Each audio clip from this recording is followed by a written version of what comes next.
علیکم دوستوں، ان سائڈ پہ موضوع فخر میں خوش آمدید۔ عمران خان کی طرف سے کل احتجاج کیا گیا اور لوگوں کو باہر نکالنے کی کوشش کی گئی، لیکن اس احتجاج کے دوران راولپنڈی میں خاص طور پر کچھ نعرے لگے اور ان نعروں کی وجہ سے عمران خان صاحب نہ صرف مصیبت میں آ گئے بلکہ ان کو ایک سخت پیغام بھی دیا گیا، اور پیغام یہ دیا گیا کہ بعد آ جائے اپنی حرکتیں تو نہیں تو تمہارے ساتھ جو سلوک کیا جائے گا وہ ایک ایسی مثال بن جائے گی جس سے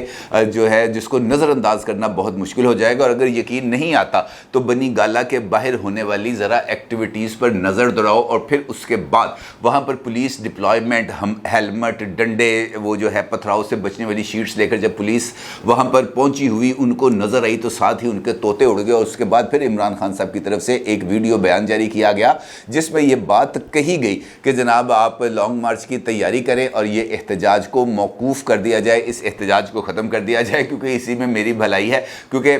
جو وہاں پر نعرے لگ رہے تھے اور خاص طور پر راولپنڈی میں جو نعرے لگ رہے تھے وہ راولپنڈی کے جو مقیم افراد ہیں ان کے لیے کچھ زیادہ خوشگواریت اس کے اندر نہیں تھی، بلکہ ایک قسم کے طنز تھے، ایک قسم کی تنقید تھی، ایک قسم کے جسے کہہ سکتے ہیں چیلنج کرنے کی سچویشن تھی جس کو ناپسند کیا گیا اور فوری طور پر عمران خان صاحب کو پیغام دے دیا گیا۔ دوسری جانب عمران خان صاحب یہ جو ان کا کل دن بھر انہوں نے احتجاج کرنے کی کوشش کی وہ ایک ناکام ترین کوشش ثابت ہوئی، اور اس پر عمران خان صاحب اپنی قیادت پر نہ صرف برہم ہوئے بلکہ ان کا یہ کہنا تھا کہ جناب آپ سب نے مل کر میرے لانگ مارچ کے غبارے سے ہوا نکال دی ہے، اگر میری نااہلی تے تسی بندے نہیں کٹ سکے تو اس کا مطلب یہ ہے کہ بندے آپ سے نہیں نکلنے، اور اس صورتحال میں یہ بات ثابت ہو گئی ہے کہ اگر میں لانگ مارچ لے کے نکلوں گا، اگر میں اسلام آباد پر چڑھائی کرنے کی کوشش کروں گا، اگر میں اسلام آباد کو محاصرے میں لینے کی کوشش کروں گا تو یہ کوشش بھی کسی صورت کامیاب نہیں ہو پائے گی۔ اور اس کے لیے پھر عمران خان صاحب نے یہ جو دو وجوہات میں نے آپ کو بیان کی ہیں، انہی دو وجوہات کی بنا پر عمران خان صاحب کی طرف سے لانگ مارچ کو اس کا بھی اعلان نہیں کیا گیا، کیونکہ کل یہ ہائپ کریٹ کی جا رہی تھی کہ عمران خان صاحب لانگ مارچ کا اعلان کریں گے، لیکن احتجاج کی صورتحال نے لانگ مارچ کے اوپر بھی پانی پھیر دیا۔ دوسری جانب عمران خان صاحب کی نااہلی کے بعد عدالتی جنگ کا آغاز بھی ہونے جا رہا ہے، اور پیر سے عمران خان صاحب کی درخواست پر اسلام آباد ہائی کورٹ اس کی سماعت کرے گا، فکس کر دی گئی ہے۔ آج عمران خان صاحب کی طرف سے درخواست اسلام آباد ہائی کورٹ میں داخل کی گئی جس پر رجسٹرار کی طرف سے خاصے اعتراضات عائد کیے گئے، اور یہ کہا گیا کہ یہ درخواست اس وقت فوری طور پر مینٹینیبل نہیں ہے، جس کے بعد چیمبر سماعت ہوئی، اور چیمبر سماعت کے بعد عمران خان صاحب کی درخواست کو پیر کے لیے فکس کر دیا گیا، رجسٹرار آفس کے اعتراضات کو سیٹ اسائڈ کیا گیا، حتیٰ کہ عمران خان صاحب کو بائیو میٹرکس کے لیے بھی جو آنے کی ان کو کہا کہ جناب آپ کو آنے کی زحمت کرنے کی کوئی ضرورت نہیں ہے، تسی آرام نہ بیٹھو، اسی پیر والے دن تو دیکھ لیں گے کی ہونا ہے کی نہیں ہونا۔ دوسری جانب ایک اور امپورٹنٹ ڈیولپمنٹ ہے، لیکن یہ ذرا تھوڑی سی حیران کن ڈیولپمنٹ ہے۔ حیران کن ڈیولپمنٹ اس وجہ سے ہے کہ ایک سٹوری بریک ہوئی ہے جس کے اندر اس بات کا انکشاف کیا گیا ہے کہ آج سے 2-3 دن پہلے ایک ملاقات ہوئی ہے، اور وہ ملاقات ہوئی ہے براہ راست پی ٹی آئی کے 2 لیڈرز تھے اس کے اندر، اور انہوں نے باضابطہ طور پر حکومت کے ساتھ حکومتی وفد کے اندر بھی 2 وفاقی وزراء شامل تھے، ان کے ساتھ نہ صرف ملاقات کی ہے بلکہ ایک جسے ہم کہہ سکتے ہیں کہ پولیٹیکل کرائسس کو ختم کرنے اور کوئی درمیان کا راستہ نکالنے کے لیے بات چیت کا باضابطہ طور پر آغاز کیا ہے۔ پی ٹی آئی نے اور حکومت نے دونوں نے اس رابطے کی نہ صرف تصدیق کی ہے بلکہ یہ بھی کہنا ہے کہ جناب یہ ملاقاتوں کا سلسلہ جاری رہے گا، اور آج سے کوئی اگلے 1-2 دن کے اندر ملاقات کا دوسرا راؤنڈ ہوگا جہاں پر نسبتاً بڑے وفود اس کے اندر شامل ہوں گے، یعنی پی ٹی آئی کا جو وفد ہے اس میں 2 اراکین کی نسبت 4 اراکین ہو سکتے ہیں، 5 ہو سکتے ہیں، اس طرح حکومتی وفد میں بھی 2 کی بجائے 4 یا 5 افراد موجود ہو سکتے ہیں، اور یہ جو ملاقاتوں کا سلسلہ ہے بنیادی طور پر اس کا جو ٹارگٹ ہے وہ ہے اگلے الیکشنز، اور یہ جو پی ٹی آئی کا جو وفد ہے اس کی طرف سے حکومت کو یہ پیشکش کی گئی ہے کہ جناب اگر آپ ہمیں مارچ اپریل کے اندر الیکشنز کی تاریخ دے دیتے ہیں تو پھر ہم ایک تو لانگ مارچ بھی نہیں کریں گے، اور دوسرا چارٹر آف اکانومی اور دیگر انسٹیٹیوشنل اصلاحات اور قانون سازی میں حکومت کا ساتھ بھی دیا جائے گا، جبکہ حکومت اس بات پر اصرار کری ہے، یعنی ملاقات کا جو پہلا راؤنڈ ہوا اس کے اندر حکومت اس بات پر اصرار کری تھی کہ نہیں جناب اب ہم نے اتنے سخت فیصلے لیے ہیں، ہمیں اس کا کچھ بینیفٹ تو بھی یقینی طور پر نہیں ملے گا، کیونکہ یہ بھی جو ضمنی الیکشن ہارے ہیں اس کی ہار کی بنیادی وجہ بھی یہی ہے کہ ہم بجلی اور پیٹرول کی قیمتوں میں، اشیاء خورد و نوش کی قیمتوں میں کمی نہیں لے کے آ سکے، جس کی وجہ سے لوگوں کا ہمارے اوپر ذرا اس وقت غصہ ہے۔ جب تک ہم لوگوں کو کسی طرح کا کوئی ریلیف نہیں دیں گے، جب تک یہ جو سخت اقدامات کیے ہیں ان کا تھوڑا سا بینیفٹ نہیں آنا شروع ہوگا، اس وقت تک الیکشن میں جانا ہمارے لیے پاسبل نہیں ہے۔ لیکن باہر طور الیکشنز کب ہوں گے کب نہیں ہوں گے، فرسٹ کوارٹر میں ہوں گے سیکنڈ کوارٹر میں ہوں گے، قطع نظر اس بات سے یہ بات بہت ہی زیادہ امپورٹنٹ ہے کہ باضابطہ طور پر پی ٹی آئی اور پی ایم ایل این دونوں نے ایک دوسرے کے ساتھ میز پر بیٹھ کر گفتگو کے عمل کا آغاز کر دیا ہے، اور اس کے لیے بہت سارے لوگ پہلے ہی عمران خان صاحب کو اس بات کا مشورہ دے رہے تھے، جس میں army chief general Qamar Javed Bajwa صاحب بھی شامل تھے اور صدر عارف علوی صاحب بھی شامل تھے، اور دونوں کا یہ کہنا تھا کہ جناب آپ کو گفتگو کے پروسیس میں تو آنا چاہیے۔ یاد ہے آپ کو جب عمران خان صاحب حکومت میں تھے تب بھی اسٹیبلشمنٹ کی طرف سے عمران خان صاحب سے یہ کہا جاتا تھا کہ یار آپ کم از کم گفتگو کے عمل کا تو آغاز کریں، کم از کم لوگوں کے ساتھ اٹھیں بیٹھیں، آپ اپوزیشن تو دور، آپ اپنی جماعت کے اراکین اسمبلی سے نہیں ملتے، آپ اپنے وزراء سے نہیں ملتے، آپ کسی کے ساتھ بات چیت کرنا گوارا نہیں کرتے، بلکہ اہم ترین اجلاس جو ہوتے تھے خاص طور پر پارلیمنٹری کمیٹی جو ہوتی تھی سیکیورٹی کے حوالے سے، نیشنل سیکیورٹی کے حوالے سے، جہاں پر اسٹیبلشمنٹ کے نمائندے بھی آتے تھے، چیف آف آرمی سٹاف بھی آتے تھے، عمران خان صاحب ان اجلاسوں میں شرکت نہیں کرتے تھے، یہ کہتے ہوئے کہ وہاں پہ مجھے شہباز شریف سے ہاتھ ملانا پڑے گا اور میں اس سے ہاتھ نہیں ملا سکتا۔ یعنی اس وقت تک یہ سچویشن تھی کہ وہ یہ کہتے تھے کہ میں کلہ ہی کافی ہوں، میرے ساتھ کسی اور بندے کے میرے ساتھ مقابلہ ہی نہیں ہو سکتا، اور اب یہ عالم ہے کہ عمران خان صاحب کو خود جو ہے نہ صرف مذاکرات کے لیے حکومتی وفد سے بات کرنا پڑی، بلکہ حکومتی وفد سے پی ٹی آئی نے باضابطہ طور پر ملاقات بھی کی ہے۔ انصار عباسی صاحب نے دی نیوز کے اندر یہ والی سٹوری کو بریک کیا ہے، اور اس کے اندر ان کا یہ کہنا ہے کہ باضابطہ ملاقات بھی ہوئی ہے، اور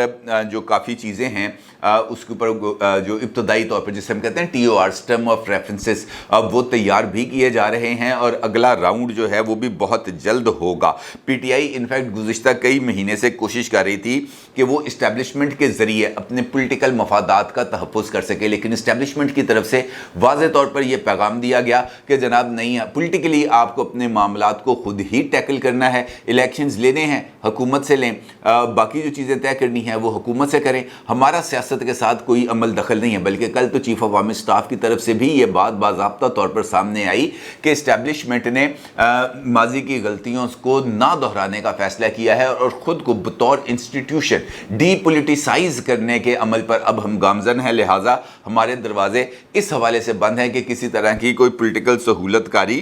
کی جائے گی۔ البتہ یہ جو عمل ہے، جس عمل کا میں آپ سے ذکر کر رہا ہوں کہ آغاز ہوا ہے، یہ ایک اچھی پیش رفت ہو سکتی ہے اگر سنجیدگی کے ساتھ اس بات پر غور کیا جائے یا اس عمل کو آگے بڑھایا جائے۔ اور شہباز شریف صاحب کی حکومت پہلے بھی اس بات کا اظہار کر چکی ہے کہ جناب بات چیت ہمیں کرنے میں کوئی اعتراض نہیں ہے، لیکن بات چیت انکنڈیشنل ہونی چاہیے، گلے پر انگوٹھا رکھ کے یا لانگ مارچ کی دھمکیاں دے کر بات چیت نہیں ہونی چاہیے۔ بلکہ 2 دن پہلے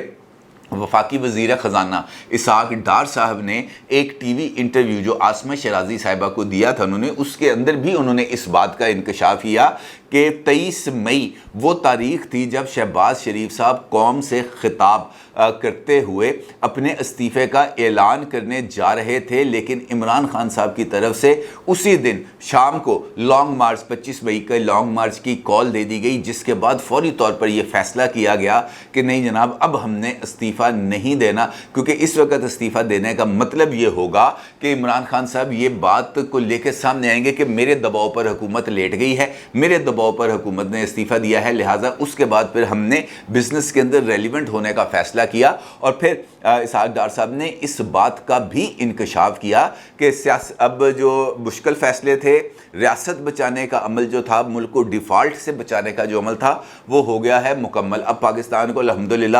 ڈیفالٹ کا خطرہ نہیں ہے، اب سیاست کا مرحلہ شروع ہو گیا ہے، اور جس طریقے سے ہم نے ریاست بچانے کے لیے پرخلوص کوششیں کی تھیں، بالکل اسی طریقے سے اب اپنی سیاست کو بچانے کے لیے بھی بھرپور کاوشیں کی جائیں گی۔ اس کا مطلب یہ ہے، اگر ہم اسحاق ڈار صاحب کی بات کی تھوڑی سی تشریح کریں تو یہ بات سامنے آتی ہے کہ اب حکومت کچھ اہم ڈیسیژنز لینے جا رہی ہے۔ مثال کے طور پر اگر پاکستان کا رشیا کے ساتھ براستہ سعودی عرب یہ جو پیٹرولیم مصنوعات کی خریداری کا معاملہ طے پا جاتا ہے تو اس کا مطلب یہ ہے کہ پاکستان کو سستا تیل ملے گا۔ اگر 30% سستا تیل پاکستان کو مل جاتا ہے تو اس کا مطلب یہ ہوگا کہ پاکستان کم از کم یہاں پر پیٹرولیم پرائسز کی قیمتوں میں 30% کی کمی کر سکتے ہیں، اور 30% ایک اچھا جسے ہم کہہ سکتے ہیں ریلیف ہوگا اب میرے اور آپ کے لیے۔ اور اگر پیٹرولیم پرائسز کے اندر کمی آتی ہے تو اس کا مطلب یہ ہے کہ بجلی کی تیاری کی قیمت میں اس کی بھی جو لاگت ہے اس میں بھی کمی آئے گی۔ اس کا مطلب یہ ہے کہ بجلی کی قیمتوں میں بھی ریلیف ملے گا۔ اس کا مطلب یہ ہوگا کہ اکانومی کے اوپر جو اس وقت بہت زیادہ دباؤ آیا ہوا ہے بجلی اور گیس کی قیمتوں میں اضافے کی وجہ سے، وہ دباؤ ریلیز ہوگا، اکنامک ایکٹیویٹیز بڑھنا شروع ہوں گی، روزگار کے مواقع ملنا شروع ہوں گے، لوگوں کو ریلیف ملنا شروع ہوگا، ان کو پیٹرول سستا ملے گا، ان کو بجلی سستا ملے گی، اور اس کے نتیجے میں حکومت کی جو گڈ ول ہے وہ بہتر ہوگی۔ کیونکہ اس وقت اگر حکومت کو ہم دیکھیں تو وہ بنیادی طور پر جس مسئلے کا شکار ہے وہ ہے یہ پیٹرولیم پرائسز اور الیکٹریسٹی پرائسز۔ اگر کل ہم پی ڈی ایم کے اجلاس کی بات کریں جو مولانا فضل الرحمان صاحب کی زیر صدارت ہوا، اس اجلاس میں بھی جو بنیادی نقطہ تھا وہ لوگوں کو ریلیف دینے کے حوالے سے تھا۔ نواز شریف صاحب اور مریم صاحبہ نے لندن سے ویڈیو لنک پر اس اجلاس کی صدارت کی، اس اجلاس میں شرکت کی، اور نواز شریف صاحب کی خصوصی خواہش پر اسحاق ڈار صاحب نے بھی ویڈیو لنک پر اس اجلاس میں شرکت کی، اور نواز شریف صاحب کے کہنے پر اب تک کی جو حکومتی اقدامات ہیں ان سے آگاہ کیا، اور ان کا یہ وہاں پر برملا اس بات کا اظہار تھا کہ آپ آنے والے ہفتوں میں دیکھیں گے کہ ہم لوگوں کو کس طریقے سے ریلیف پرووائڈ کرتے ہیں۔ اس کا مطلب یہ ہے کہ پی ڈی ایم کو اس بات کا اندازہ ہے کہ ہم نے فیوچر کے اندر الیکشنز میں جانا ہے، یہ الیکشنز کے اندر ہم 3 مہینے میں جائیں، 6 مہینے میں جائیں، ہمیں الیکشن میں جانا ہے، لہٰذا الیکشن موڈ میں آنے کے لیے ضرورت اس چیز کی ہے کہ لوگوں کو ریلیف دیا جائے۔ اسی اجلاس کے اندر مولانا فضل الرحمان صاحب نے خاص طور پر نواز شریف صاحب سے پوچھا کہ تسی کدوں آ رہے ہو پائن، تو جس پر نواز شریف صاحب کا کہنا تھا کہ میں بہت جلد آؤں گا، اور پھر جو ہے فضل الرحمان صاحب انہوں نے ہنستے ہوئے مریم نواز صاحبہ کو مخاطب کیا اور کہا کہ میری یہ خواہش ہے کہ مریم صاحبہ آپ کو لے کر ہی پاکستان واپس آئیں، جس پر مریم صاحبہ نے آگے سے جواب دیا انشاءاللہ۔ اس کا مطلب یہ ہے کہ حکومتی اتحاد اس وقت نواز شریف صاحب کی واپسی کے حوالے سے بہت ہی زیادہ یکسو ہے۔ تیسرا اور امپورٹنٹ پہلو جو اس اجلاس میں زیر غور آیا، یعنی اس پر بات ہوئی، وہ تھی چیف آف آرمی سٹاف کی اپوائنٹمنٹ، جس پر شہباز شریف صاحب جو وزیر اعظم ہاؤس سے ویڈیو لنک پر اس اجلاس میں موجود تھے، ان کا یہ کہنا تھا کہ جناب یہ والا پروسیس بھی بالکل صحیح طریقے سے مکمل ہوگا، آپ کو اس بارے میں کسی طرح کی کوئی پریشانی نہیں ہونی چاہیے، اور جب مناسب وقت آئے گا تو آپ کو یہ جو ممکنہ فیصلہ ہے اس کی تفصیلات سے آگاہ کر دیا جائے گا۔ میرا حال وہ بھی ڈرے پہنے کہ جناب اگر میں کوئی کھل کے بات کروں گا تو میری بھی کوئی آڈیو شاڈیو نہ لیک ہو جائے، وہ ریکارڈ نہ ہو جائے، ہیک نہ ہو جائے، کیونکہ آپ کو پتہ ہے اگر پرائم منسٹر آفس کمپرومائز ہو جائے تو پھر بہت ہی زیادہ جسے کہہ سکتے ہیں نا کہ ٹھوک بجا کے ذرا احتیاط کے ساتھ بات کرنی پڑتی ہے۔ تو شاید شہباز شریف صاحب نے اسی وجہ سے کوئی کھل کر بات نہیں کی اس معاملے پر۔ البتہ عمران خان صاحب کے لانگ مارچ کے حوالے سے بڑی تفصیلی گفتگو ہوئی ہے، اور رانا ثناء اللہ صاحب کے بارے میں تو مولانا صاحب بڑے خوش تھے، انہوں نے کہا جناب آج بھی آپ نے جو اپنی حکیمی نسخے آزمائے ہیں وہ بڑے اچھے ہیں، اور مجھے اس بات کی امید ہے کہ اگر عمران خان لانگ مارچ لے کے آئے گا تو آپ کے جو نسخے ہیں وہ بھرپور طریقے سے کارگر ہوں گے۔ جس پر رانا ثناء اللہ صاحب نے کہکا لگایا، انہوں نے کہا جناب آپ کی حضرت آپ کی جو رہنمائی اور دعاؤں کی ضرورت ہے۔ اب دیکھنا یہ ہے کہ وہ دعائیں کیسے کرتے ہیں، کیونکہ کوشش اس وقت حکومتی اتحاد کی یہی ہے کہ عوام کو ریلیف دیا جائے، کیونکہ ایک بات طے ہے کہ اگر گفتگو کے عمل کا آغاز ہو گیا ہے، اگر حکومت اور اپوزیشن مل کے ایک ٹیبل کو شیئر کر رہے ہیں، آمنے سامنے بیٹھ کے بات کر رہے ہیں، تو یہ جو